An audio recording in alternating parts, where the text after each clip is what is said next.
They called it scrap until a 15-year-old placed one hand on a twisted walnut block and saw something no trained craftsman in the county had noticed.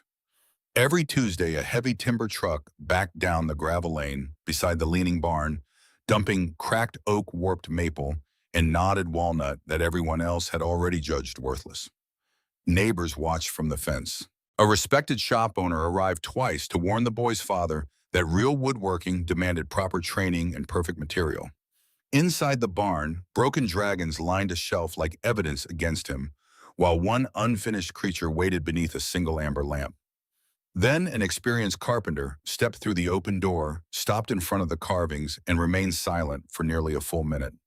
The boy stood behind the workbench with sawdust on his cap, unsure whether the stranger had come to laugh or to confirm his worst fear. What the carpenter saw next would force an entire town to reconsider what it had thrown away.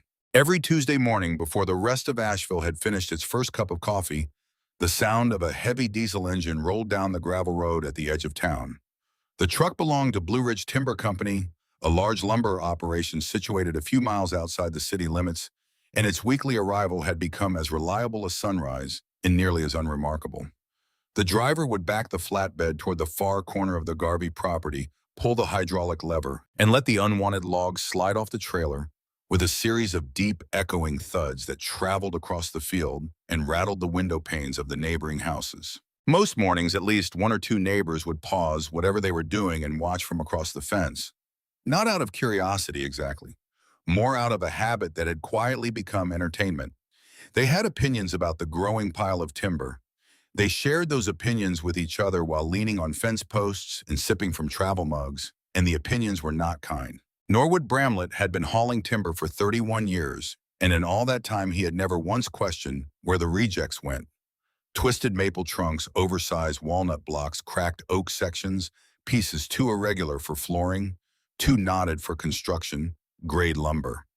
The company paid disposal fees on the stuff, and when Thaddeus Garvey had offered his back acreage as a drop point in exchange for keeping whatever wood he wanted, the arrangement had suited everyone just fine. Norwood showed up on Tuesdays, unloaded, collected his paperwork, and left.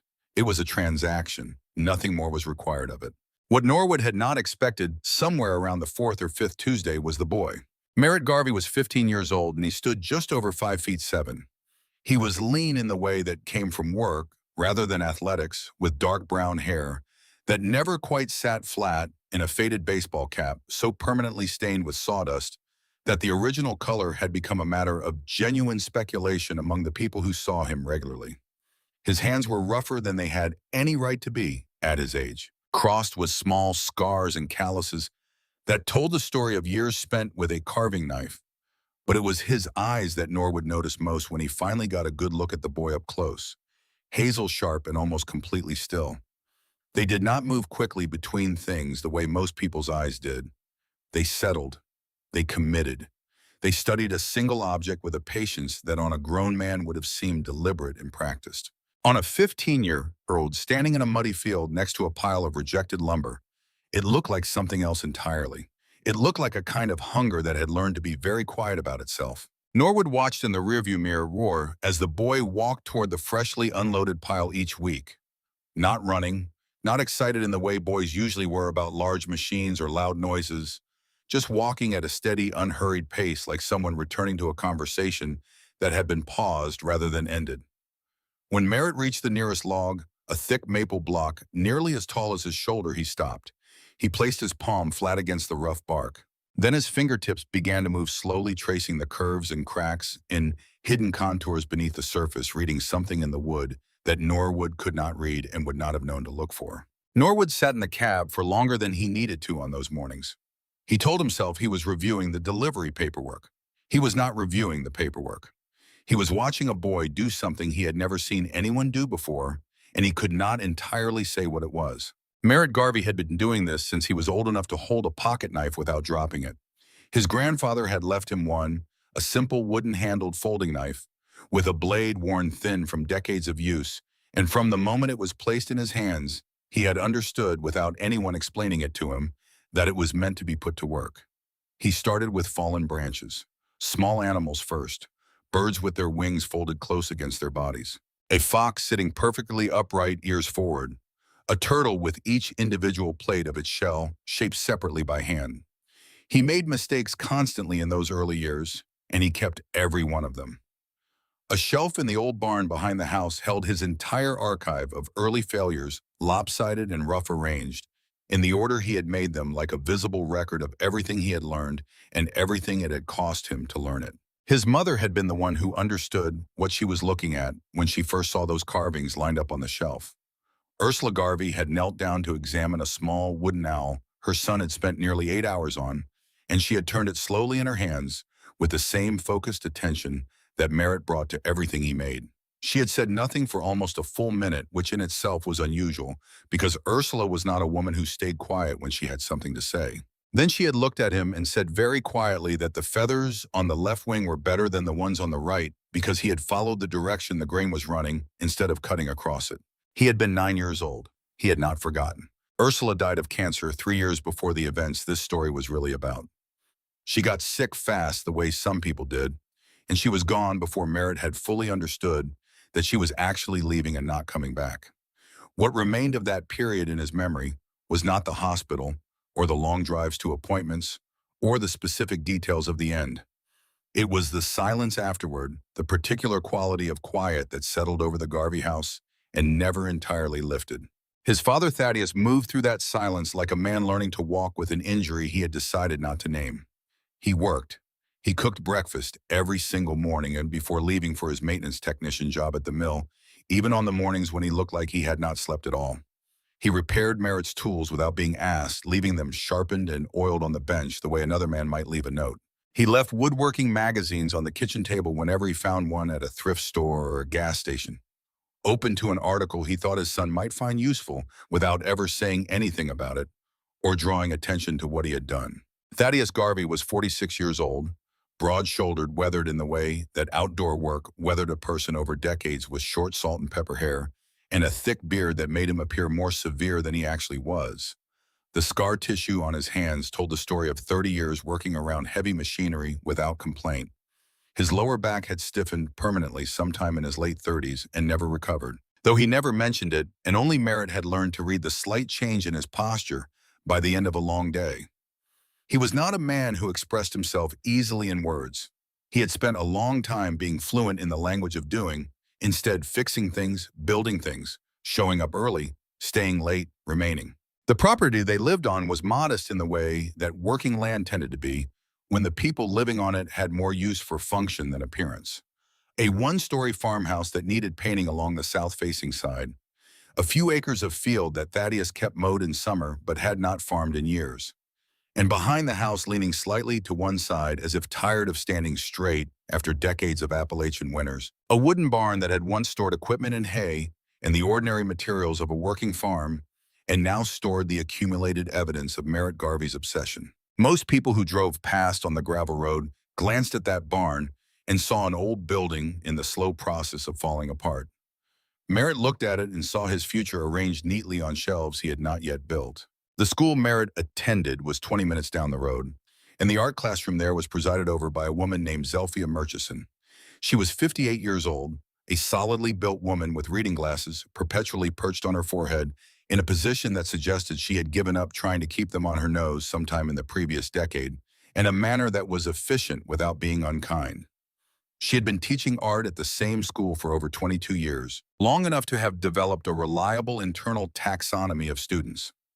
She knew the difference between students who liked the idea of making things and students who actually made them. And she knew the difference between both of those in the very rare third kind, the kind who barely seemed to notice they were making something at all, who moved through the act of creating the way other people moved through breathing, without self-consciousness, without performance. Just the thing itself happening through their hands. The assignment she had given was simple and standard, a still life from direct observation. Students were to select objects from the arrangement on the supply table and render them accurately on paper. Zelphia Murchison collected the assignments at the end of class. Most of them were exactly what she had asked for. Merritt had turned in a sheet of paper with a dragon on it. The dragon was drawn from memory, from imagination, from a vision of wood grain that existed nowhere except inside his own head, its wings folded back along a body whose muscles followed the exact twisting pattern of a maple burl he had been studying all week on the barn floor. It had nothing whatsoever to do with the still life arrangement on the supply table. She had written C at the top of the page. Below the grade, she had added the required feedback in small, neat letters, creative execution, but not the assigned task. Then she had turned the paper over and written something else in pencil, pressing lightly, the kind of mark a person made when they were not entirely sure they should be making it, but could not stop themselves. If you ever carve this in actual wood, I want to see it.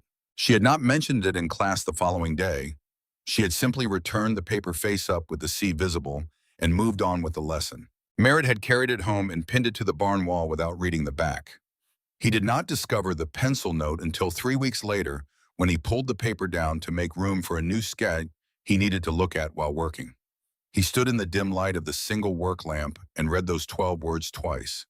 Then he folded the paper carefully and placed it in the bottom drawer of the old workbench underneath the carving knives. He did not mention it to Thaddeus.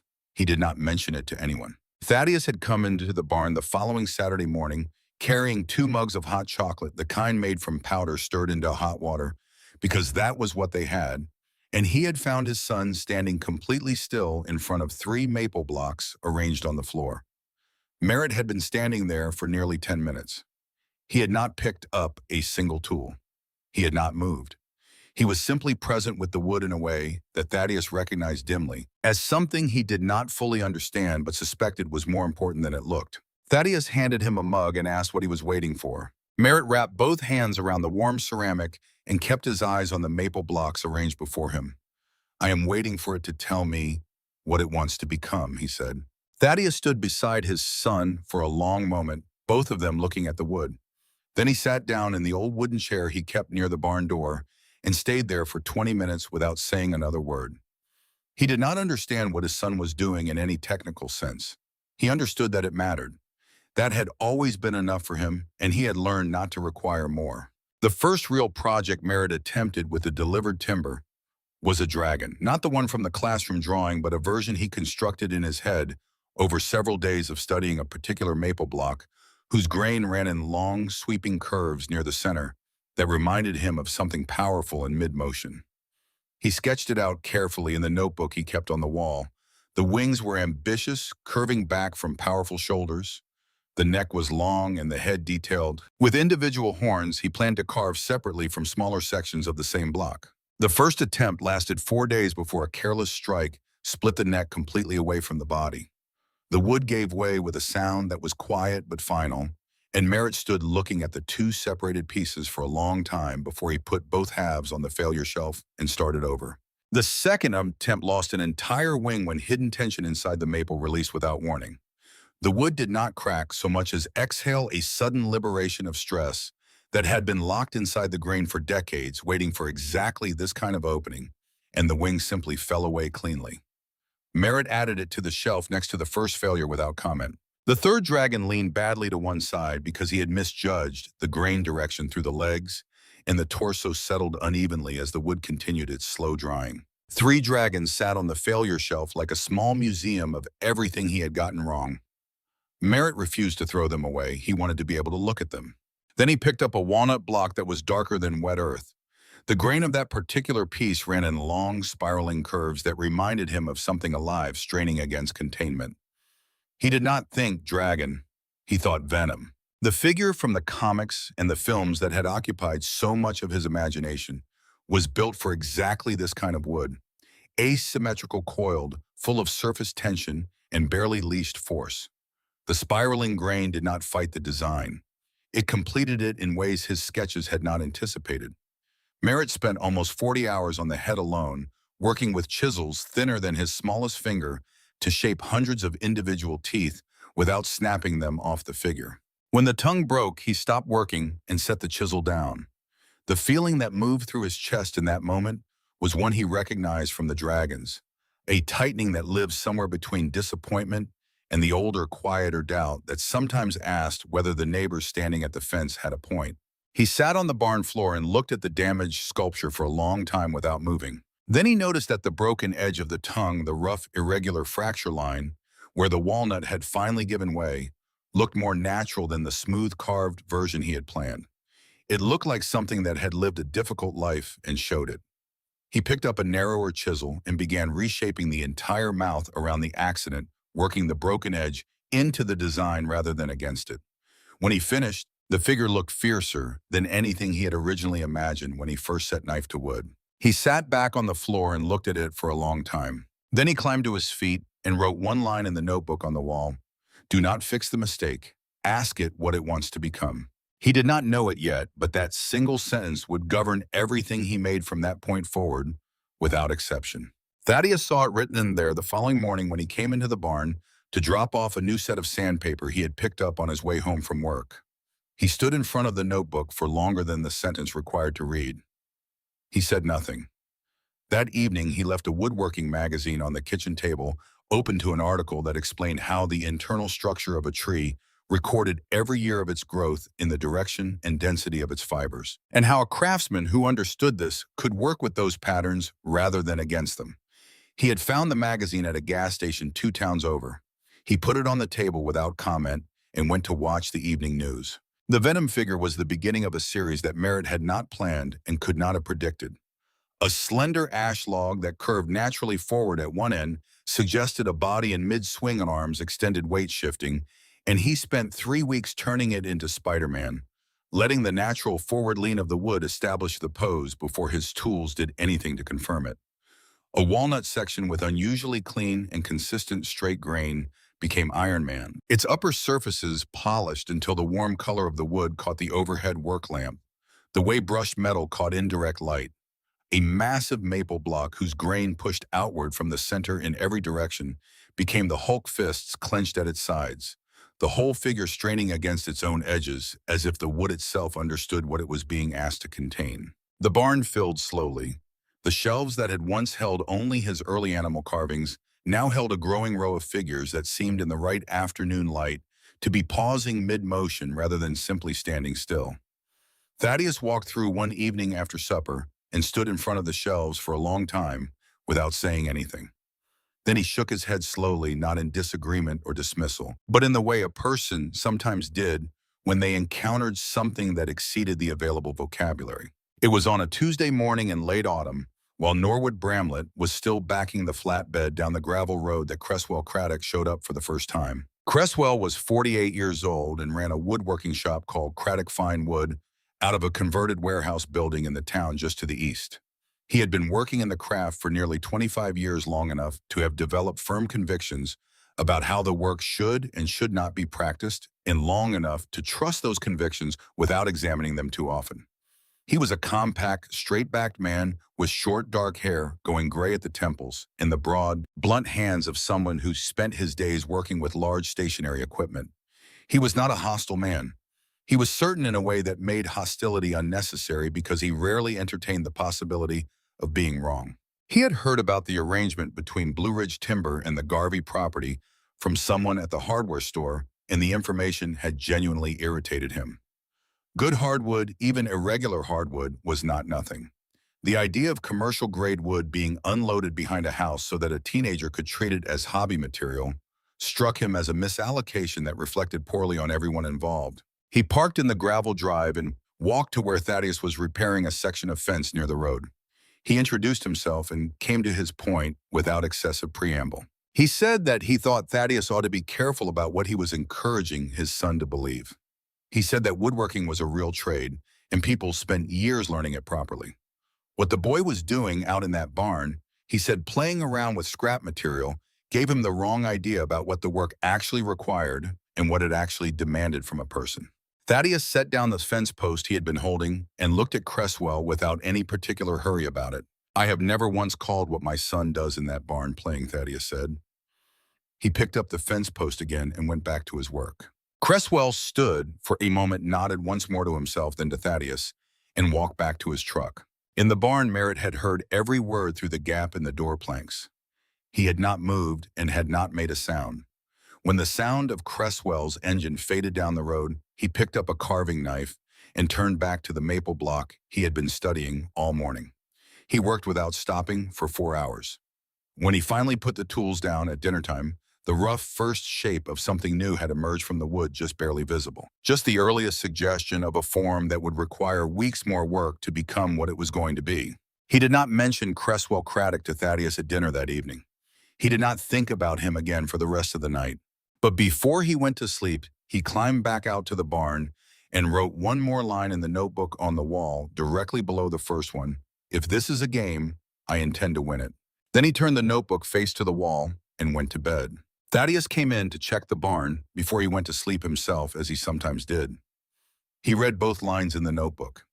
He stood in the dark in the sawdust smell for a minute, looking at his son's handwriting on the page. Then he walked back to the house, and in the top drawer of the kitchen cabinet, behind the utility bills and the takeout menus saved for no particular reason, he found a folded envelope he had kept there for 3 years. The name written on the front, in handwriting he had only been able to look at directly for relatively short periods of time, was Ursula Garvey. He did not open it. He ran his thumb across the handwriting one time. Then he put it back in the drawer and closed it carefully. In the far corner of the barn, wrapped in burlap and tied with 2 lengths of twine, a single maple block sat apart from all the others. On the burlap, written in black marker that had gone slightly dry with age, Thaddeus had written 4 words: "Do not touch this." Merritt had noticed it weeks earlier. He had walked over to it, placed his hand on the cloth, and felt the shape of what was beneath. He had recognized immediately that the grain structure running through whatever was inside was different from every other piece in the barn. Not superior in any way he could have defined. Different in the way that a voice was different when it was trying to say something it had never said before. He had not asked Thaddeus about it. He understood in the wordless shorthand that the two of them had built up over 3 years of living quietly together in a house with a large absence at its center, that the right time had not arrived yet, and that when it did, he would know. He walked out of the barn into the cold night air and stood looking up at the ridge line where the Blue Ridge Mountains cut their dark and jagged edge against the sky. Behind him on the shelves, 7 figures stood in the dark. In the corner, the burlap-wrapped maple block waited with its secret as intact as the day it had arrived. He went inside. He ate the dinner Thaddeus had left covered on the stove. He washed his hands, which smelled of walnut dust and the sharp, particular scent of fresh maple. And he thought, as he nearly always did in the last few minutes before sleep, not about what he had already made, but about what came next. Dewey Kettner arrived on a Wednesday, which was unusual because everyone else who had business with the Garvey property came on Tuesdays, when the Blue Ridge truck made its delivery. He drove a dark green pickup with a lumber rack bolted to the bed and a side mirror cracked along the lower edge in a way that suggested it had been that way for a long time without bothering anyone. And he parked with the careful precision of someone who had spent decades maneuvering vehicles in tight spaces on active job sites. He was 51 years old with broad shoulders that had carried heavy timber since before Merritt was born, neatly trimmed gray hair, and eyes that moved across surfaces the way a carpenter's level moved across a board, unhurried measuring, looking for what was not straight. He had come to look at the reclaimed hardwood pile. He had heard through a contact at Blue Ridge that the irregular pieces from the weekly rejects were going to a residential address rather than a disposal yard, and he occasionally sourced unusual grain patterns for restoration work on historic homes across the western counties. He was not expecting anything remarkable. He had inspected hundreds of reject piles in his career and had found exceptional material perhaps a dozen times. He was certainly not expecting the barn door to be standing slightly open, spilling warm yellow light across the dead winter grass in the early December cold. Dewey stopped walking when he reached the door. Inside, on shelves that ran the full length of 2 walls, wooden figures stood in the amber glow of a single work lamp hung from the center beam. There were 8 of them, perhaps 9. A massive hulk with both fists down at sides, the maple grain running through its shoulders in long parallel lines that carried the weight of the pose. A Spider-Man caught mid-swing its body at an angle that should not have been possible in a material as rigid and unforgiving as hardwood. And yet somehow was the ash grain lending the figure a tension that looked like coiled energy. A venom whose open mouth contained teeth that had each been carved separately one by one, and whose broken tongue looked not like an accident that had been left unaddressed, but like a deliberate and precise artistic decision. An Iron Man helmet so smooth along its upper surfaces that the warm, natural color of the wood gathered and reflected the lamp overhead like a second, gentler source of light. Dewey did not say anything for nearly a full minute. Then he stepped inside. He moved through the space the way he moved through the rooms of old houses he was hired to restore, with complete attention in no particular hurry. He stopped in front of each figure and looked at it properly before moving to the next. He stopped longest in front of a partially finished Godzilla, carved from a block of flame-patterned maple, its body powerful and nearly complete, but the scales along the upper back and tail still rough pencil, outlines pressed lightly into the wood surface. Waiting, he raised his right hand and moved his fingertips slowly through the air, an inch above the carved surface without making contact, reading the depth of the relief work and the way the individual scales caught the light differently depending on the angle of approach. He heard the boy before he saw him. Merritt had come in from the back of the barn carrying sandpaper and a narrow chisel, and he stopped completely when he saw the stranger standing in front of his work. He did not say anything.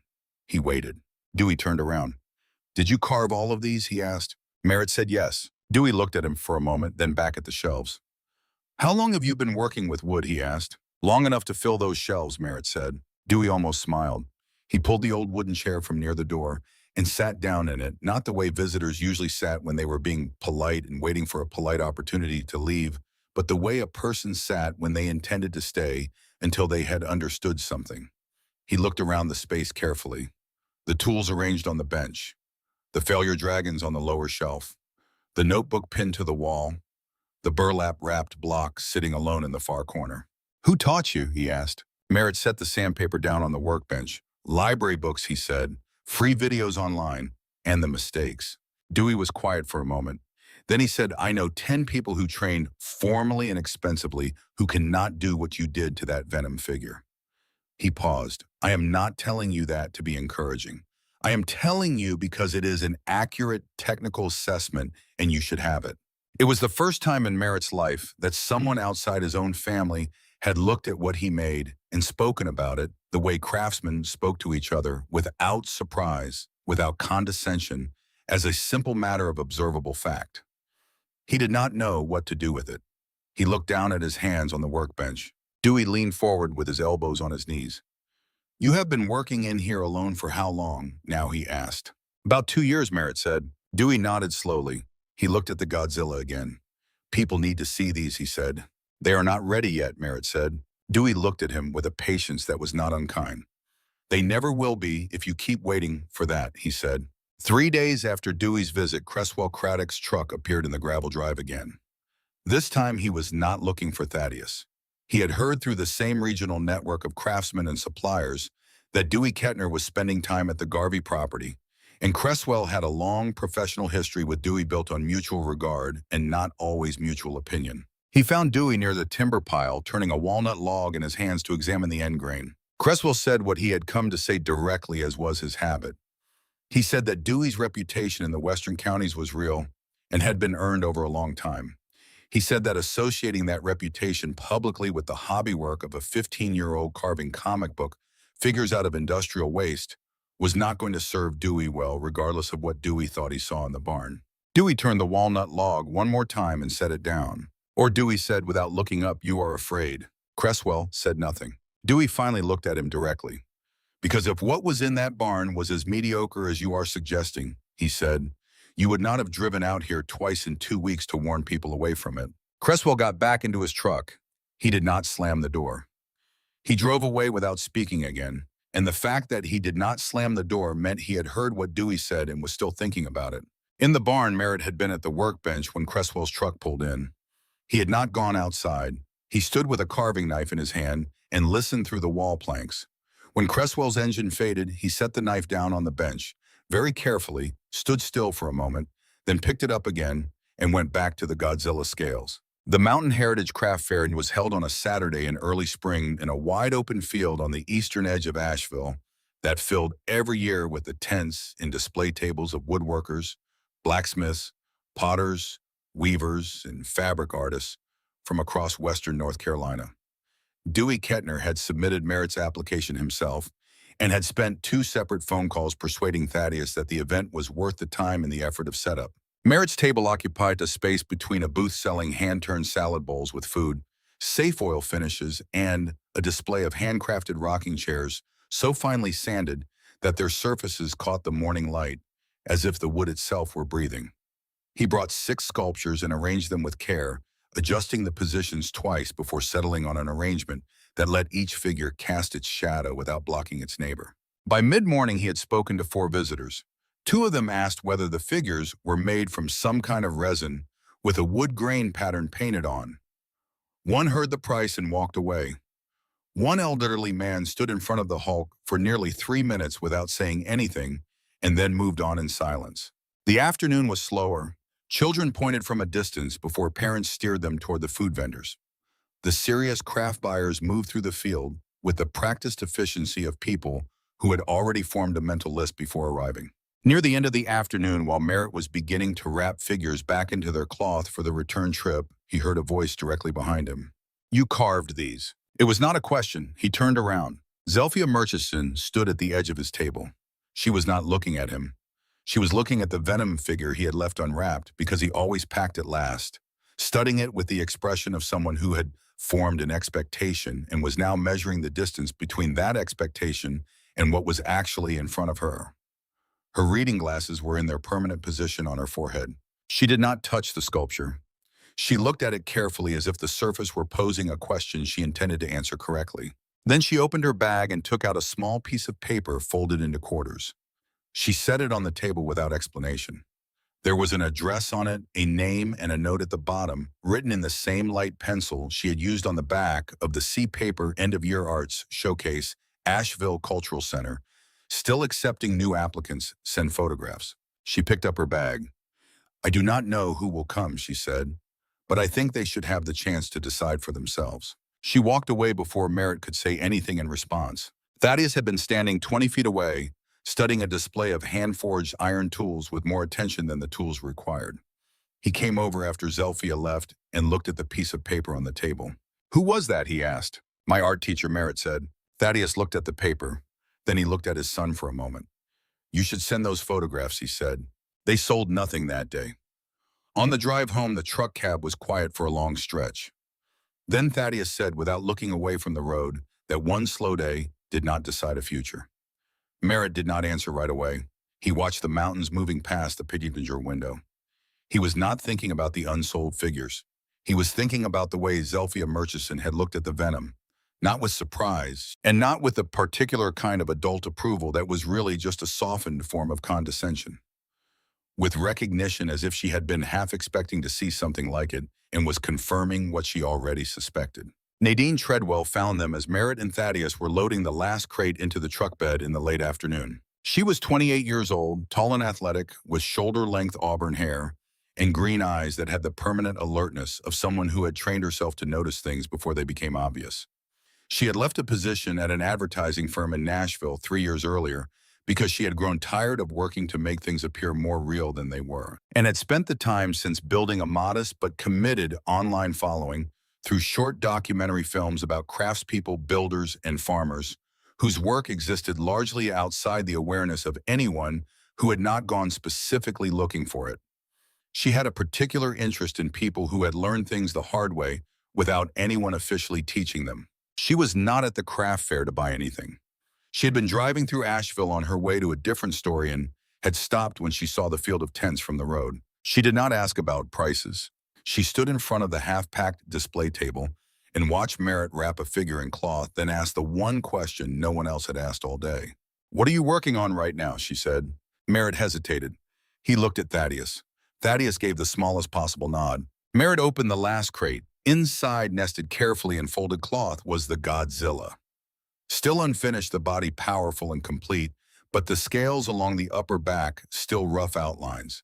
The flame pattern in the maple moved through the chest and the raised arms with a warmth that seemed to come from somewhere inside the wood, rather than from the late afternoon light falling on it. Nadine crouched down beside the crate without touching it. Then she looked up. "Would you let me film you finishing this?" she asked. That evening, Nadine set a small camera on a tripod inside the barn. She asked nothing of Merritt in terms of performance or demonstration. She simply let the camera run while he worked, and she sat in the far corner, with her knees drawn up, arms resting on them, present without intruding. For nearly 3 hours, the only sounds were the barn settling around them, the steady rhythm of tools moving through wood, and the occasional small adjustment of the work lamp when the angle needed changing. What the camera recorded was not instruction and it was not performance. It was the actual thing. Every careful study of the grain before a cut was committed to. Every pause where Merritt held a chisel above the surface without moving, reading the wood before asking anything of it. Every individual scale shaped and integrated into the one beside it, the work building on itself with a slowness that was not uncertainty, but the particular steadiness of someone who had learned that rushing produced results that looked rushed. Before she left that night, Nadine found Thaddeus on the back porch and thanked him. Then she asked him a question. She asked if he was worried about what might happen to Merritt if the film reached a large audience. Thaddeus leaned against the porch railing and was quiet for a moment. He said that the thing he worried about was not attention or recognition or any of the things that came with those. He said that the thing he actually worried about was the possibility that success might cause Merritt to forget the reason he had started. He said that forgetting was the only real danger he could identify. Nadine looked at him for a moment, then she thanked him again and drove away into the dark. 9 days after the filming, she uploaded a documentary 22 minutes long. The title was The 15-Year-Old Turning Scrap Wood into Legends. Merritt did not watch it. He went to school, came home, completed his homework at the kitchen table, and walked out to the barn. He was deep into the final detail work on the Godzilla scales when Thaddeus knocked and came in holding his phone with an expression that was difficult to read. Clem called, Thaddeus said. Then Blue Ridge called. Brigald. Then someone I do not know called. He held out the phone. The video had been shared more than 40,000 times in 8 days. The comments numbered in the thousands from the people in Tennessee and Ohio and California and Texas and Florida, and states Merritt had never had particular reason to think about. People who had recognized the Venom figure from a single still frame and wanted to know whether it was available. People who asked about Spider-Man and Iron Man and whether the Godzilla had already been sold. People who wrote long paragraphs about their own fathers and grandfathers and the things made by hand they had watched being made in childhood and had not thought about in years. Merritt read the screen for a moment. Then he handed the phone back to Thaddeus, turned around and picked up the chisel from the workbench. Thaddeus watched him go back to work. He turned the phone over in his hand. He was about to leave when he scrolled to the top of the email inbox and found one message sitting apart from the others, with a subject line that was different in register from the commission requests and the expressions of admiration. The sender was listed as Jasper Pardee. The subject line read, I have a proposal you should not turn down. Thaddeus read the message. His face did not change. He put the phone in his pocket and left the barn without saying anything about it. He did not mention it the following morning or the morning after that or the morning after that. He went to work. He came home. He cooked dinner. He left a magazine on the kitchen table. But every evening for a week, he went to the top drawer of the kitchen cabinet and took out the old envelope with Ursula's name written on the front in handwriting he had kept there for 3 years without opening. He held it for a few minutes each time. Then he put it back. On the 8th evening, Merritt came in from the barn after dinner and found Thaddeus sitting at the kitchen table with the envelope in front of him open. The letter itself lay unfolded beside the envelope. And next to the letter, something Merritt had never seen before in his life, a Polaroid photograph.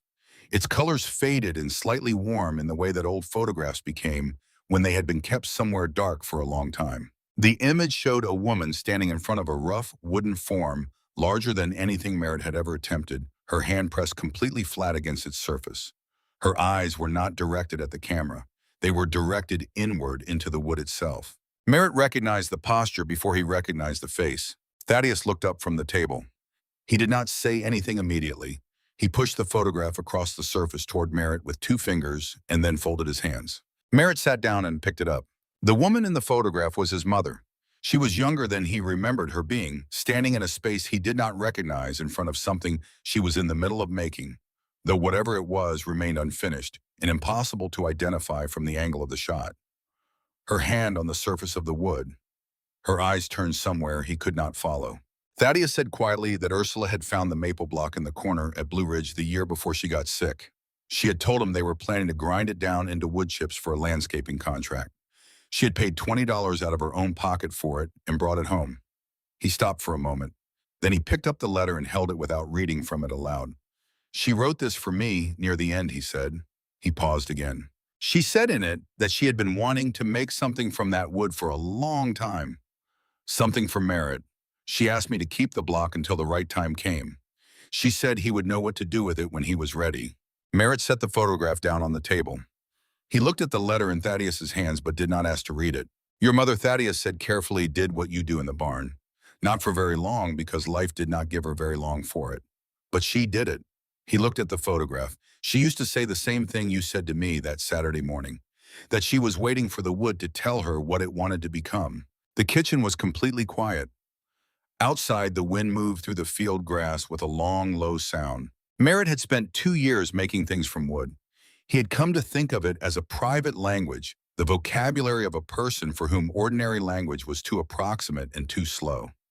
He had not known it was also hers. He had not known that the first person to teach him anything true about what he was doing had done so before she knew she was doing it, kneeling beside a shelf of lopsided early carvings, turning a wooden owl in her hands, telling a 9-year-old boy that the left wing was better than the right because he had followed the grain. He looked at his hands resting on the kitchen table. Then something broke open in him that had not broken in 3 years. Not at the hospital and not at the funeral and not in any of the months of silence that followed. It came without warning and without noise, just a slow collapse inward that he could not stop and did not try to. He lowered his head. His shoulders moved once. Thaddeus did not speak. He did not reach across the table immediately. He sat with his son in the way he had learned to sit with difficult things, by staying, by not moving away from them, by making himself present without demanding anything of the moment.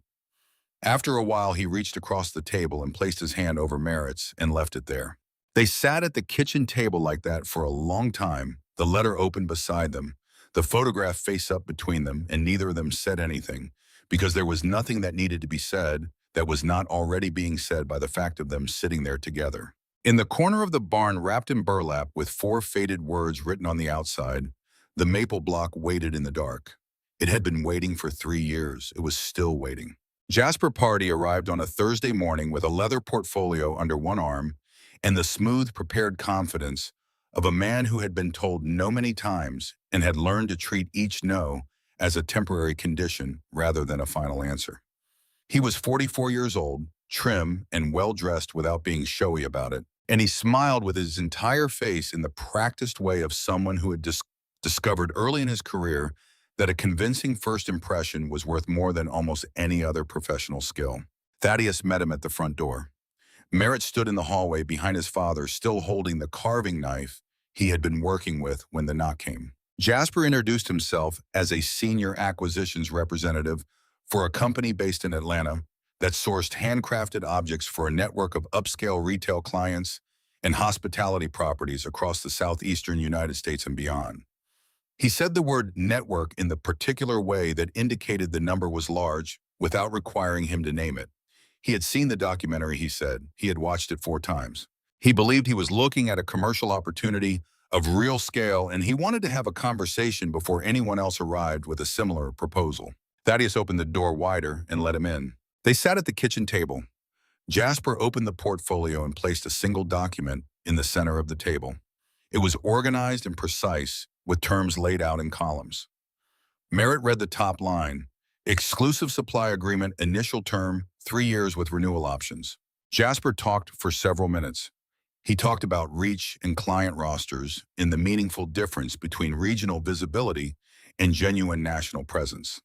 He talked about the quality of hardwood his company could source, kiln-dried, dimensionally consistent, graded to specification. He used the word consistent more than once in a way that suggested he considered it a form of praise. Thaddeus waited until Jasper had finished and then asked one question. He asked it quietly without looking up from the document on the table. He asked what the contract said about the wood from Blue Ridge Timber. Jasper paused for approximately half a second before answering. Exclusive material sourcing, he said. Only our supply chain. It protects the consistency of the product and the integrity of the brand. The kitchen was very quiet. Merritt set the carving knife down on the table. He had been turning it slowly in his fingers without being aware of it. He looked at Jasper directly for the first time since the man had come through the door. He said he wanted to show Jasper something. He went out to the barn and came back carrying the Venom figure and placed it on the table between them. The walnut was dark and warm in the kitchen light, and the figure still carried the particular coiled energy that had lived in that piece of wood on the day Merritt had first set his hand against it. He said, "The wood that made this came off a truck headed to a disposal yard. The spiral grain pattern you can see running through the body is a characteristic of how that specific tree grew under specific pressures over many years. Kiln drying under controlled conditions removes the irregular internal tension that produces that kind of figure. What you are looking at exists because this wood had a difficult and uncontrolled life before I found it." He stopped for a moment. "I do not want wood that has been made consistent. Consistent wood has had everything interesting removed from it." Jasper looked at the sculpture. Then he looked at Merritt with the expression of a man who had encountered a response he had not prepared for and was deciding how to proceed. He said in a tone that was genuinely not unkind, "You may find that you think about this differently in a few years." Thaddeus stood up from the table. He walked to the front door and opened it and said that he appreciated Jasper coming out. Jasper gathered his portfolio with the unhurried competence of someone who knew how to lose a meeting without losing his composure. He shook both their hands at the door and walked to his car without changing his expression. He was a professional, and professionals did not show what they were actually thinking. 2 weeks after that visit, a short article appeared on a regional craft industry website with a headline that questioned whether a viral teenage woodcarver had the business infrastructure to sustain meaningful long-term growth. The article quoted an unnamed industry source. There was no byline. Dewey Kettner called Owen that same morning. He had already read the piece. He said 2 things: ignore it, and how is the boy? Thaddeus looked through the kitchen window at the barn. "Working," he said. "Good," Dewey said. "That is the correct answer." The renovation of this barn took the better part of 2 months. Thaddeus had decided that if the work was going to expand, the space needed to be able to hold the expansion without fighting it. They reinforced the floor with heavy oak beams hauled from a salvage operation 40 minutes to the north. They replaced 3 windows that had been leaking cold mountain air since before Merritt was born. Thaddeus wired a proper lighting circuit himself across 3 consecutive weekends, and together they built storage racks along the back wall where incoming hardwood could lie in organized rows and continue drying properly rather than stacking in the field and absorbing weather. Nothing about the renovation cost more than they had. Everything about it was thought through. Merritt insisted on keeping the original workbench exactly where it was. He said it remembered where he had started. Thaddeus reinforced the legs and replaced 2 boards in the top surface that had warped past usefulness, but left everything else as it had been: the scars and the old stains and the accumulated evidence of years of work. On the last day of the renovation, Thaddeus disappeared into his small personal workshop in the back of the house for 2 hours. He came out carrying a small rectangular sign he had made from a leftover section of maple board, the letters routed cleanly into the surface and finished with a single coat of linseed oil. Garvey Wood Art Studio. He hung it above the barn door himself, using a level twice to make sure it sat perfectly straight. They stood outside together looking at it while the afternoon light changed on the mountains to the west. Neither of them said anything. The sign said what needed to be said. Theron Longfellow arrived on a Tuesday the same morning as one of Norwood Bramlett's regular deliveries, and for a few minutes the 2 older men occupied the same general area near the timber pile without acknowledging each other, each attending to his own business. Theron was 71 years old, and you could read most of his life in his hands if you knew how to look at hands. Skin deeply lined at every joint, knuckles enlarged from decades of repetitive impact work.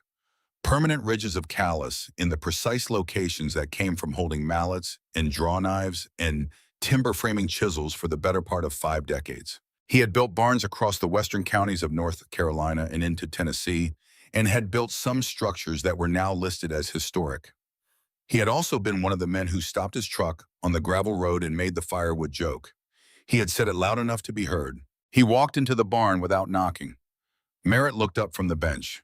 Theron moved through the space slowly and with attention, stopping in front of each figure in turn.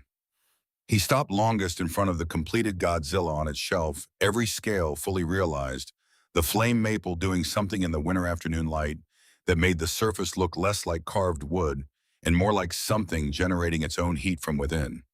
He stood in front of it for a long time. Then he removed his cap. He said, "I owe you an apology." Merritt straightened up from the bench. He asked what for. Theron looked at him steadily. He said he had been looking at wood his whole working life. He said he had driven past those logs every single week for close to 2 years. He said he had made a joke about them to at least 3 different people he could specifically remember, and probably more he could not. He said he had not seen what Merritt saw in them. Merritt said, "They are still the same logs." Theron nodded. He put his cap back on and looked around the barn once more before he answered. He said, "I know, and that is precisely the problem with what I said. The logs did not change. I was simply wrong about what they were." There was no satisfaction in it for Merritt, no feeling of a balance corrected or a debt paid.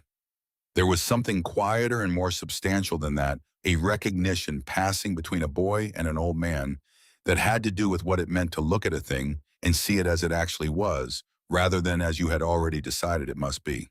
Theron reached into his coat pocket and took out a small roll of cloth and unrolled it carefully on the workbench surface beside Merritt's tools. Inside were chisels, older than anything Merritt owned by several decades, with handles worn smooth in the precise locations where one particular pair of hands had held them year after year until the wood had shaped itself to the grip. "My father used these for mortise and tenon joinery," Theron said. "The technique is disappearing from this region. Nobody passes it on the way. He passed it to me." He looked at Merritt. "I think you ought to have it." Merritt looked at the chisels, then at Theron. Then he reached under the bench for a second stool and set it beside his own. Theron sat down. He picked up the smallest chisel and turned it in his fingers with the ease of returning to something that had never entirely left. He said, "Watch where my thumb sits first. Everything else follows from the thumb placement." They worked side by side for nearly 2 hours. Merritt spoke very little. He watched and then he tried and failed twice on the angle and corrected himself without being directed. Theron watched him correct and said only, "There it is." 2 words. They were enough. When Theron finally stood to leave, he rolled the chisels back into their cloth and placed the roll in Merritt's hands. He said, "Keep these until you no longer have to think about the angle before you set the chisel. Then find someone to pass them on to." Merritt held the roll with both hands. He understood that what was being given to him was not only the tools, and that Theron understood this too. Cresswell Craddock came the following week. He did not call ahead, which was unusual for him, because Cresswell was not the kind of man who showed up without a prepared reason. He knocked on the barn door while Merritt was working. Merritt opened it. Cresswell stood in the entrance with both hands at his sides and nothing in them. He looked around the barn. He looked at the sign above the door. He looked at the shelves. He looked at the small framed photograph on the wall beside the workbench, a woman with her hand flat against the surface of an unfinished piece of wood, her eyes directed somewhere inside it. Then he looked at Merritt. He said, "I was wrong." He said it without the qualifications that people often added to apologies when they were not entirely certain the apology was warranted. He said it plainly the way Theron had said it. Merritt waited. Cresswell said he had spent 25 years believing that the correct path through woodworking required the right instruction and the right materials in the right control conditions. He said he still believed that for most people. But he said that he had been using that belief as permission to dismiss something he did not understand, something that made him uncomfortable, specifically because it was working without any of the conditions he had always considered necessary. Merritt said scrapwood does not forgive mistakes. That is why it teaches better than material that has been perfected. Perfect material lets you get away with things that will cost you later. Cresswell was quiet for a moment. Then he said he had a load of walnut in his yard. Old barn salvage from a farm property in Burke County that had come down the previous fall. The grain was unusual throughout, lots of figure and some natural twist. Not commercial quality by any standard he applied. He had been planning to run it through the chipper for mulch. He looked at Merritt. He thought Merritt might want to look at it first. The barn was very quiet. Merritt said yes. Cresswell nodded once. He said he would bring it Saturday morning. He turned to go. Then he stopped in the doorway and looked back at the framed photograph on the wall, the way people looked at things they thought they recognized without being sure from where. He did not ask about it. He simply looked at it for a moment and then walked out into the afternoon. The showcase at the Asheville Cultural Center took place on the first Saturday of December in a high-ceilinged exhibition room with warm lighting and wide wooden floors that had been refinished until they held the light at every angle. Merritt had sent the photographs as Zelphia Murchison had suggested, and the selection committee had responded within 10 days with an invitation to display a full collection in a dedicated section of the room. He brought 9 sculptors. Thaddeus helped him load each one carefully wrapped and crated, and they drove to Asheville in the early morning without talking much. The mountains showed their white upper ridges through the windshield. The room filled through the evening with the particular mix of people who came to these events, collectors and interior designers, and people who came for the company and ended up standing in front of something they had not expected to see. Merritt stood near his display and watched people move through the space. Zelphia Murchison arrived about an hour after the opening. She came directly to his display without stopping at anything else in the room. She stood in front of the Venom for a long time, then moved to the Godzilla and stood there even longer. Merritt walked over and stood beside her. She asked without turning, "Do you still have that drawing, the one I returned with the sea?" He said it was in the bottom drawer of his workbench. She was quiet for a moment. Then she said she had been teaching for 23 years and had given thousands of grades. She said that was the only grade she had thought about since the day she gave it. Merritt said the note on the back of it mattered more than the grade did. She turned and looked at him. Her reading glasses were in their permanent position on her forehead. Her expression was not sentimental. It was the expression of a person taking an accurate measurement of the distance between what they had hoped might happen and what had actually happened, and finding the two closer together than they had reason to expect. She said, "I wrote that note because what I saw in that drawing was something I did not know how to teach in a classroom. I still do not know how to teach it." She looked back at the Godzilla. "But I knew it should not be buried inside a grade on a still life assignment." The conversation completed itself in the way that certain conversations did when both people had said the essential thing and there was nothing left to add that would not diminish it. Zelphia stayed for another hour, moving through Merritt's display twice more with the same careful attention she had given it from the beginning, and when she finally left, she did not say goodbye. She simply walked out through the wide doors into the December night with her coat buttoned and her glasses on her forehead, and Merritt watched her go with the particular feeling that comes when something long unresolved finally resolves. 3 pieces sold that evening. A family purchased the Iron Man. A man who had driven from Knoxville specifically because of the documentary bought Spider-Man. An older woman who had stood in front of the Hulk for the better part of 20 minutes wrote a check and handed it to Thaddeus with both hands, without asking about the price first. Merritt watched Thaddeus fold the check and put it in his shirt pocket. Thaddeus caught his son watching and said nothing. He placed one hand briefly on Merritt's shoulder and then removed it. It was in the full context of who Thaddeus Garvey was and how he moved through the world in extraordinarily eloquent gesture. The burlap-wrapped maple block was still in the corner of the barn when they got home that night. Merritt stood in front of it for a long time without touching it. Then he went to bed. He spent 10 consecutive evenings with it before he made a single cut. Each evening after dinner, he went out to the barn, pulled a stool close, and sat with his hands quiet in his lap. Not sketching, not planning, simply present with the wood in the way he had learned to be present, without demands, without imposition available. On the 11th evening, he picked up the carving knife. He did not sketch first. He had sketched before every other piece he had ever made. He set the blade against the surface and let the grain of the maple direct the first cut, a single long, unhurried line that followed the primary figure in the wood, and knew immediately that he had been right to wait as long as he had. The wood had been waiting too, and it knew where it was going. He worked on it every evening for 6 weeks, slower than he had ever worked any single piece. Some evenings he made fewer than 10 cuts and spent the remaining time simply looking. Thaddeus came in twice during those 6 weeks and sat in the old chair near the door. He did not ask anything. He understood that questions were not what this particular work required from him. On the final evening, Merritt made the last cut and set the knife down on the bench. He stepped back. The sculpture was a hand, not the hand of a comic book figure or a legendary monster.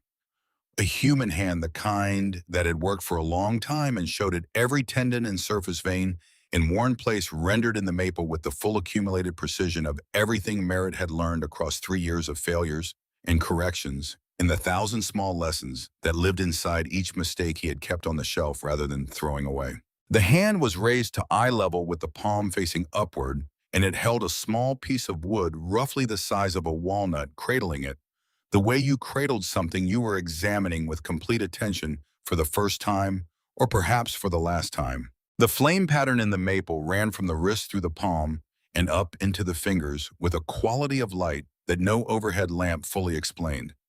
It looked the way the very best carved wood sometimes looked, not like an imitation of something alive, but like a record of it. Merritt stood in front of it for a long time. Then he took a small piece of paper from the bench drawer and a pencil and wrote 6 words. He folded the paper once and slid it under the base of the sculpture, where it would be visible but not prominent. The words were "For Ursula," who saw it first. He turned off the work lamp. He stood in the doorway of the barn for a moment, looking back into the dark, where the sculpture sat on the shelf. He could not see it anymore, but he knew exactly where it was and exactly what it was and exactly what it had taken to get there. He went inside. Thaddeus was at the kitchen table with a cup of coffee that had gone cold while he was sitting with his thoughts. He looked up when Merritt came through the back door. Merritt said, "It is finished." Thaddeus did not say anything. He got up from the table and walked out to the barn. Merritt did not follow him. He stood at the kitchen sink and filled a glass with water and listened to the sounds of the field and the ridge wind and the old house settling around him in the way it did at this hour. Thaddeus was in the barn for a long time. When he came back inside, he sat down at the table and wrapped both hands around the cold coffee cup.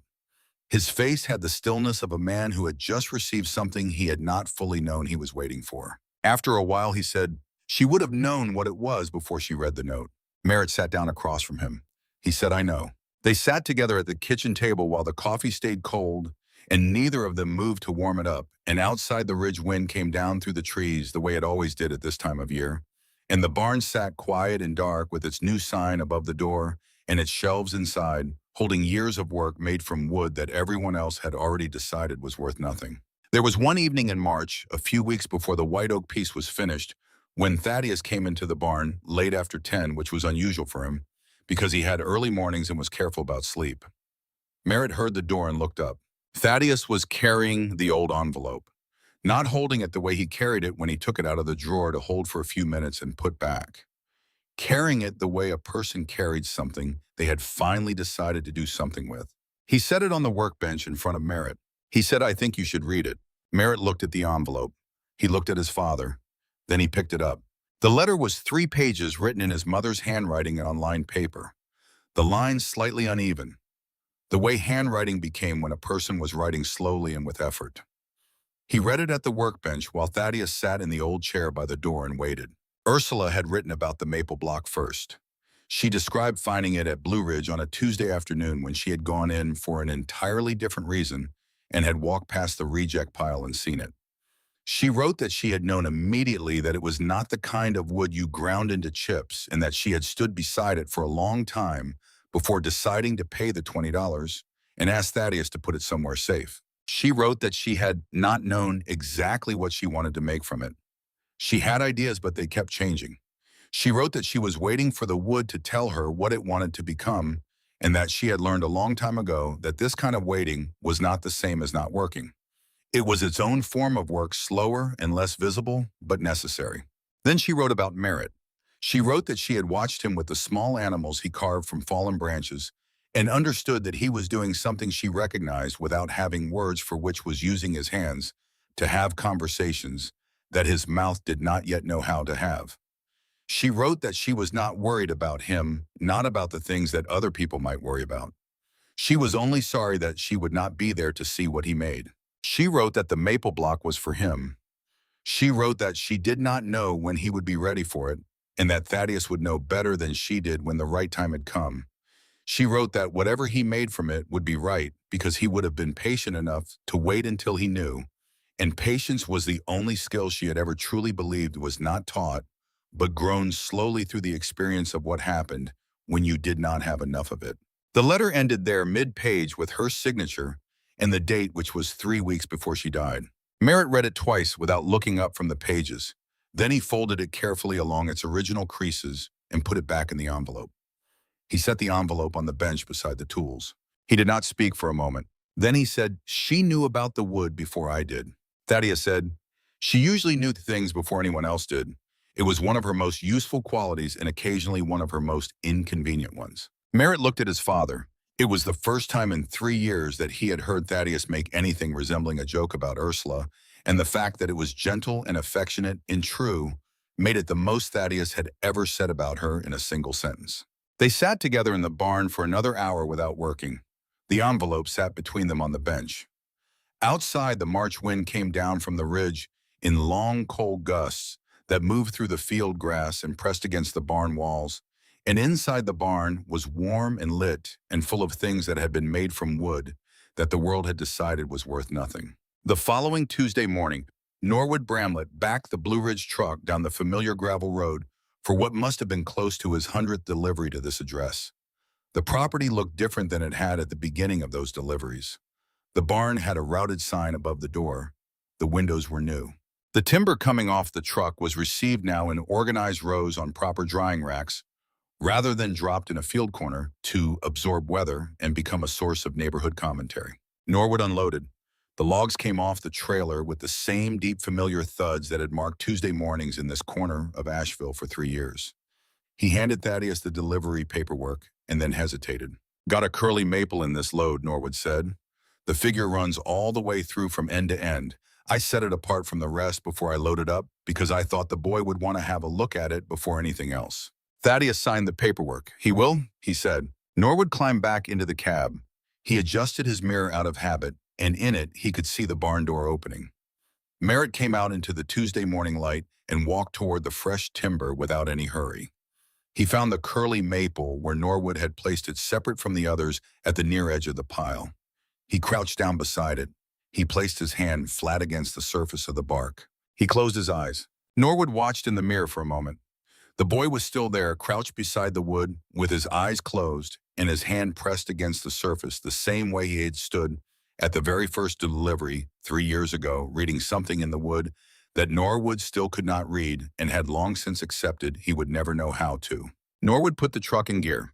He pulled slowly down the gravel road toward the main road and the next delivery and the rest of the ordinary Tuesday morning. In the mirror behind him, smaller with each passing second, the boy and the wood in the old barn with its new sign stayed visible until the road bent left at the old fence post and the view changed, and then they were gone. Norwood had seen a lot of things in 31 years of hauling timber from one place to another. He had seen waste and he had seen use, and he had seen the difference between them narrowed or widened depending on who was doing the looking. He had never seen anyone look at rejected wood the way Merritt Garvey looked at it, with that specific quality of patience that was not passive but active, a waiting that was also a kind of listening. He thought as he turned onto the main road and settled into the longer drive that the most useful thing about the boy was not the talent, though the talent was real and undeniable. It was the fact that he had learned to take seriously the things that everyone around him had decided were not serious. The logs that landed behind his barn with those heavy familiar thuds had been decided by everyone in the industry to be beyond use. Merritt had simply disagreed, not loudly, not with argument or declaration. He had disagreed by walking out to the pile every week and placing his hand on the wood and waiting until he could hear what it had left to say. The morning light came in down across the Blue Ridge in the long, familiar way it always came down in this season even, and unhurried, touching everything it reached with the same quality of attention regardless of what that thing was or whether anyone had decided it mattered. The discarded and the kept, the finished and the not yet begun. The wood that had been on its way to becoming nothing, and the hands that had known better, and everything that had come from the meeting of those two things in a leaning barn on the edge of a field in the mountains of western North Carolina, where a boy had stood every week and looked at what everyone else had already looked away from and had seen something there worth the rest of his life. There was a period in the weeks following the showcase, after the 3 sculptures had sold, and after the Jasper Pardee visit had been quietly closed, when Merritt received more messages in a single day than he had received in his entire life combined up to that point. Thaddeus printed some of them and left them in a stack on the kitchen table. Most of them Merritt read once and set aside. A handful he read more than once and thought about for longer than he thought about most things. One came from a retired school teacher in rural Georgia who said her late husband had spent 40 years restoring antique furniture in a shed behind their house, and that nobody had ever called it anything except a hobby, and that watching a 15-year-old boy treat discarded wood with the same seriousness her husband had given it made her feel for the first time since her husband died that the work had been witnessed. She did not ask for anything. She just needed to say that. Another came from a man in eastern Tennessee who had been a timber framer for 30 years before an injury ended his working career, and who said that the way Merritt looked at a log before cutting it was the same way his own father had looked at timber, reading it before asking anything of it, and that he had not seen anyone do that since his father died and had not expected to see it again. Merritt read that one 3 times. He did not respond to it. He did not know how to respond to it in a way that would be adequate to what the man had written, and he had learned early that inadequate responses were worse than none. But he thought about it while he worked, and it shaped something in the way he moved through the next several weeks.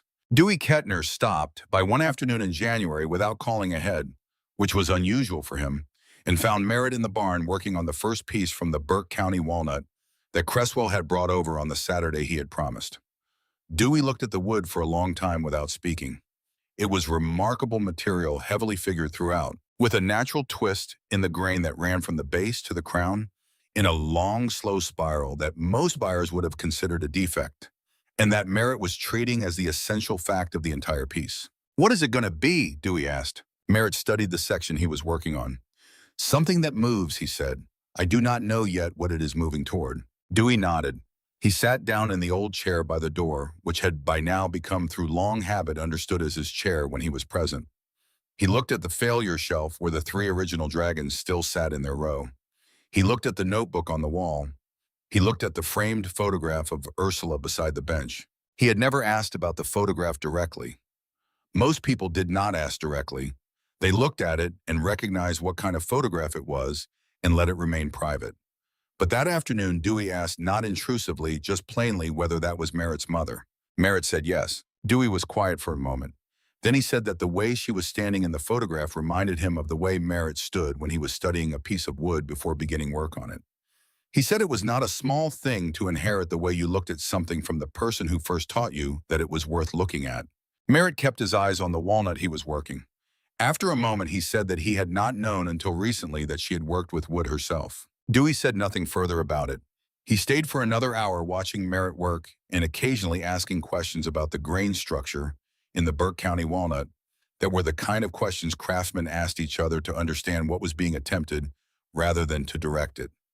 Then he left, and Merritt worked until the light outside had gone completely, and the barn was lit only by the overhead fixture Thaddeus had installed. The piece that came out of the Burke County walnut over the following 3 weeks was unlike anything Merritt had made before. It was a figure in mid-turn, the body caught between 2 directions, neither fully committed to either the natural spiral in the grain running through the torso and into the extended arm, in a way that made the turn look not like a carved position, but like a movement that had been stopped at a particular instant. It did not belong to any specific story or mythology. It was simply a person turning, and the wood had made that the only possible thing it could be. He did not know what to do with it when it was finished. It did not fit into any of the collections he had organized.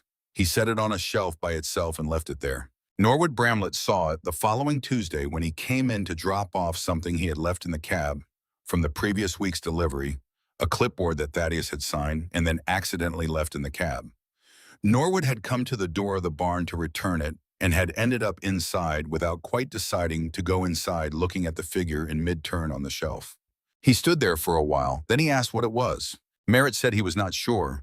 He said the wood had been a spiral and the figure was a spiral, and beyond that he had not decided what it meant. Norwood looked at it for another long moment. Then he said it looked like someone deciding. Merritt looked at the piece. He looked at it differently after that. The commissions that came in through January and February required Merritt to think about time in a way he had not needed to think about it before. There was only one of him and only one workbench and only so many hours between the end of the school day and the reasonable end of the evening. He began organizing differently, grouping similar types of work so that the shifts between projects cost less setup time. He kept the failure shelf stocked with pieces that were not working and refused to pretend otherwise. He began to understand that a commission refused early was worth more than a commission accepted and delivered badly. Thaddeus helped him draft a simple response template for inquiries that he could not fulfill in any reasonable time frame. It was polite and specific and did not apologize for the limits that existed. Merritt reviewed every message himself before Thaddeus sent anything. He wanted to be the one who decided what he could and could not do. Opaline Spurgeon came out from Charlotte on a Thursday in late February. She was 36 years old. a mountain lodge interior designer who worked exclusively on high-end residential and hospitality projects across the Carolinas and into Tennessee, and she had built her reputation over several years on a specific principle that a room defined by objects that could not be duplicated anywhere else carried a quality that no amount of finish work or expensive flooring could replicate. She had seen the documentary through a client who had shared it, and she had made a point of coming to see the barn in person before reaching out through any official channel. She arrived without an announcement, introduced herself to Thaddeus at the door, and asked if she could spend some time looking. Thaddeus let her in and then went back to what he had been doing, which was the kind of trust that Merritt noticed and did not take for granted. Opaline moved through the barn slowly and with a designer's particular kind of attention, which was different from a craftsman's attention and different from a collector's attention. She was looking at how things occupied space, how they related to the surfaces behind them, how the scale of each piece changed depending on where you stood relative to it. She spent a long time in front of the Venom, and then an even longer time in front of the figure in mid-turn on its separate shelf. She asked Merritt about his process for selecting a piece of reclaimed wood before beginning work on it. He said that he waited until the wood showed him something he had not been looking for. She was quiet for a moment considering this. Then she said that was precisely the quality her clients were willing to pay for and rarely found, because most craftsmen who worked to commission began with what the client wanted and then found material to serve it, which produced work that was correct but not surprising. And the clients who hired her were not paying for correct. She said she had 3 projects coming up that she believed could benefit from site-specific sculptural work, meaning pieces made in response to the particular characteristics of the spaces they would occupy. She said she was not interested in pieces selected from existing inventory. She wanted work made for the space emerging from whatever reclaimed material happened to be available at the time of making, which meant the outcome could not be specified in advance and would not be known until it was done. She said she understood that this was an unusual request and that it required a level of trust on her part that she did not typically extend to craftsmen she had only just met. She said she was extending it now because she had spent 45 minutes in the barn and had not seen anything that suggested she was making a mistake. Merritt looked at the figure in mid-turn on its shelf. He said he wanted to think about it and would give her an answer in a few days. She said that was exactly the right response. She left her information with Thaddeus and drove back to Charlotte. Thaddeus came into the barn after she had gone and looked at his son for a moment. He did not offer an opinion. He had learned that offering opinions on Merritt's decisions about his own work was rarely useful. Merritt looked at the figure in mid-turn. He looked at the failure shelf. He looked at the notebook on the wall where both lines he had written were still there in his own handwriting, clear as the day he wrote them. He thought about it for 2 days. Then he sent word to Opaline that he would take one of the 3 projects, the one she described as a common space in a lodge property in the mountains west of Asheville, and that he would need to see the space in person before committing to any particular material or form. Opaline wrote back within the hour. She said she had expected nothing less. It was Theron Longfellow who brought the piece of wood for that project, though neither of them knew it at the time. He came by one afternoon in early March with a white oak section in the bed of his truck that had come out of a barn demolition in the upper county, a massive piece with a center crack running most of its length that made it commercially worthless and visually extraordinary. The grain at the crack face exposed in a long continuous plane that showed 50 years of the tree's growth and cross-section like a map of everything it had endured. Theron did not say he was bringing it for any particular purpose. He just said he thought Merritt should have a look at it and that if it was not useful, he would take it away again. Merritt walked around it twice without touching it. Then he placed his hand flat against the exposed crack face and stood very still. Theron watched from a few feet away.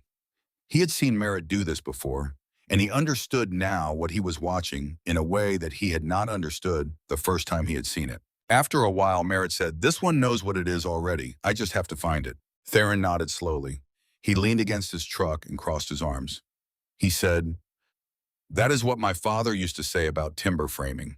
He said the joint was already in the wood.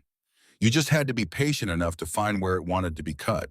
They stood together in the thin March light, the 2 of them and the cracked white oak between them, and the afternoon was quiet in the particular way that afternoons in that part of the mountains were quiet, with the sound of the ridge wind high up in the trees and nothing much else at all. The piece Merritt eventually made from that white oak section took 4 weeks and went into the mountain lodge in May, where it stood in the main common room against a stone wall and occupied the space the way Opaline had hoped it would, as if it had always been there, and the room had been designed around it rather than the other way around. 3 of Opaline's clients called her within a week of the installation to ask who had made it. She gave them Merritt's contact information and told them each that the wait was long and the process was not predictable, and that both of those things were part of the value. By that time, the failure shelf in the barn held 4 new pieces in addition to the original dragons. Merritt had stopped thinking of the shelf as a record of failure and started thinking of it as a record of process, which was a different thing and a more accurate one. The pieces on it were not failures. They were the evidence of what had been learned on the way to the next thing. The notebook on the wall had 3 lines now. The third one Merritt had added in the late winter after a long evening working on a piece that refused to resolve itself, the wood knows. Wait until you know too. Walt Gruber's deliveries continued every Tuesday without interruption, and the pile that arrived each week was different now in small ways that accumulated into something significant. Employees at Blue Ridge who had once loaded the reject pile without particular attention now set aside pieces with unusual grain or exceptional figure before the load was assembled. They called occasionally to describe what they had and asked whether Merritt wanted it held for the Tuesday run. Some of them had started keeping their eyes open for material that would not otherwise have been noticed, which was its own form of the same lesson being learned in different hands at a different pace. Norwood Bramlett had taken to arriving a few minutes earlier on Tuesdays so that he could watch Merritt come out of the barn and cross the field to the new delivery. He did not say this was why he arrived earlier. He told himself it was because the earlier departure gave him a better margin on traffic through town. But he watched in the mirror every single time, and he thought about what he was watching more than he thought about most things he witnessed in the course of an ordinary working week. The barn stood on the Garvey property, the way it had always stood, leaning slightly to one side as if tired of standing straight, its faded exterior unchanged by the renovation that had happened inside it. The sign above the door said what it said. The wood on the drying racks was organized by species and moisture content and approximate readiness. The failure shelf was never empty. The notebook on the wall had 3 lines in it. The framed photograph of Ursula Garvey hung beside the workbench at the level where it could be seen without being the first thing a person saw when they entered. And on the shelf where Merritt placed pieces, he had not yet decided how to classify the figure in mid-turn, stood in its spiral of Burke County walnut caught permanently between 2 directions, not yet arrived at wherever it was going, which was, if you looked at it in the right light and from the right angle, exactly the condition of everything worth making and most things worth becoming.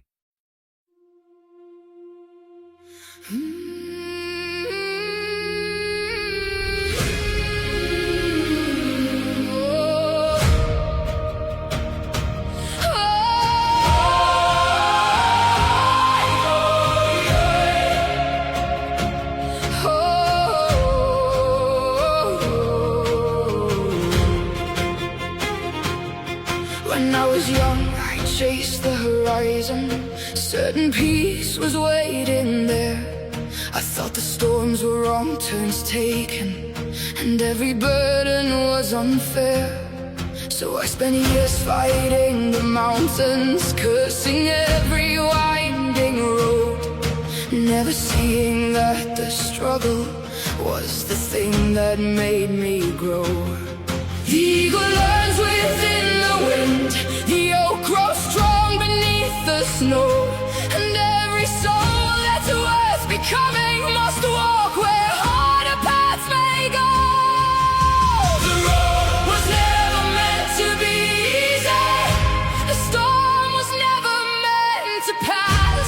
The waves were not there to stop me, they were there to teach me how to last. Every trial is part of the journey, every scar becomes a guide. The mountain is not in my way, the mountain is the reason for the climb.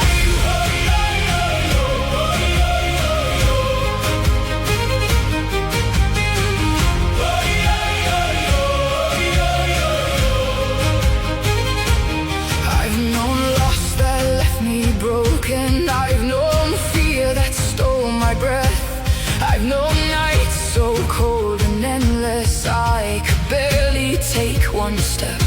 Yet every wound became a teacher. Every failure left a mark, and every valley that I walked through placed another star within the dark.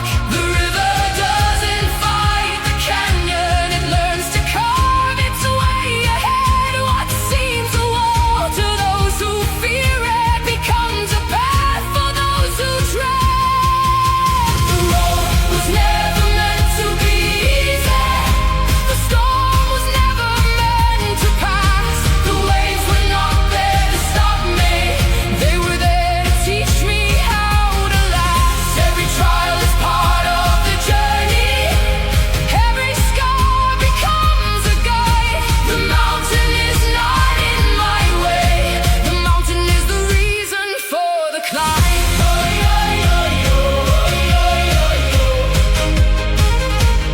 For the climb.